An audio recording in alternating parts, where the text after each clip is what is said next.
شاعر نے کہا ہے ایک روز ہوگا جانا سرکار کی گلی میں ہوگا وہی ٹھکانا سرکار کی گلی میں جانا تو ایسے جانا دل میں نبی کی یادیں لب پہ نبی کی نعتیں جانا تو ایسے جانا سرکار کی گلی میں۔ حضرت علامہ حسیب الرحمن صاحب قبلہ بڑے بھائی کی بارگاہ میں یہ عریضہ ہے ہمارے طرف سے تمام لوگوں کے طرف سے علاقے کے لوگوں کی طرف سے کہ جب آپ مکہ المکرمہ جائیں حضور نے فرمایا ہے کہ جب کوئی حج کے لیے یا عمرہ کے لیے کعبہ شریف پہنچتا ہے اس کی پہلی نگاہ جب کعبے پہ پڑتی ہے کعبے کے غلاف پہ پہلی نگاہ پڑتے ہی جو وہ دعا مانگتا ہے اللہ اس دعا کو رد نہیں کرتا بلکہ اللہ اس دعا کو قبول کر لیتا ہے۔ اس لیے حضرت علامہ حسیب الرحمن صاحب قبلہ جب آپ کعبہ شریف پہنچے مکہ پہنچے جب آپ کی پہلی نگاہ کعبے کے غلاف پہ پڑے تو علاقے کے مسلمانوں کے لیے ہند کے مسلمانوں کے لیے آپ دعا ضرور کریں ہم لوگوں کے لیے دعا کریں کہ اللہ تعالیٰ ہم لوگوں کو بھی مرنے سے پہلے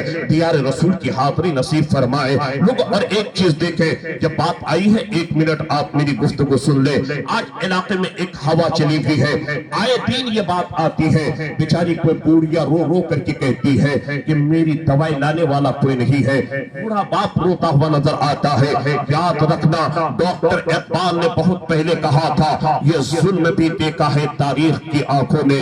صدیوں میں خطا کی تھی لمحوں میں سزا پائی۔ کیا مطلب اس شعر کا صاحب باپ اگر حیات سے ہے بیٹا جا کر کے دوسروں کو کھلاتا پلاتا ہے لیکن باپ کی پرورش نہیں کرتا باپ کی امیدوں پہ پانی پھیر دیتا ہے ماں بستر پہ پڑی رہتی ہے ماں کہتی ہے مجھے دوائی کی ضرورت ہے آپ ماں کو دوائی لا کے نہیں دیتے ہو لیکن آپ سسرال والے کو آباد رکھتے ہو اس کا مطلب یہ نہیں ہے کہ آپ سسرال کو نہ دیں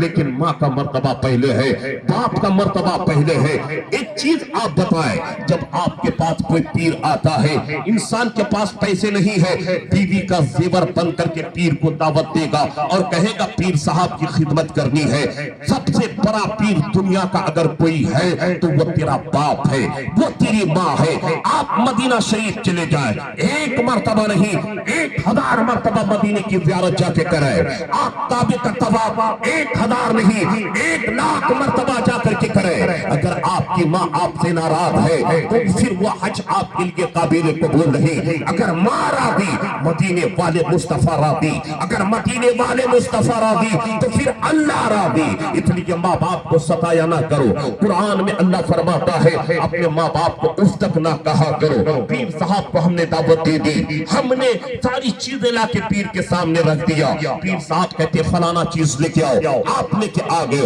گئے آپ اس کا مطلب یہ نہیں کہ آپ پیر سے محبت نہ کریں پیر کی محبت اور ہے پیر کا مقام اور ہے باپ کا مرتبہ اور ہے ماں کا مرتبہ اور ہے۔ صاحب ذہن کو حاضر کرے پیر صاحب علاقے میں کہیں بھی آیا آپ دوڑے جاتے ہیں کہتے ہو پیر صاحب میرے لیے دعا کر دیجئے اللہ اکبر بڑی اچھی بات ہے دعا آپ کرائے۔ علامہ حسیب الرحمن صاحب جا رہے ہیں مکہ شریف آپ کہتے ہو حضرت دعا کر دینا بڑی اچھی بات ہے۔ حضرت گلزار صاحب آئے جو البدر کے آنر ہے البدر کے مالک ہے الحمدللہ میں تو یہ کہتا ہوں اپنے تجربے سے آج سے نہیں بلکہ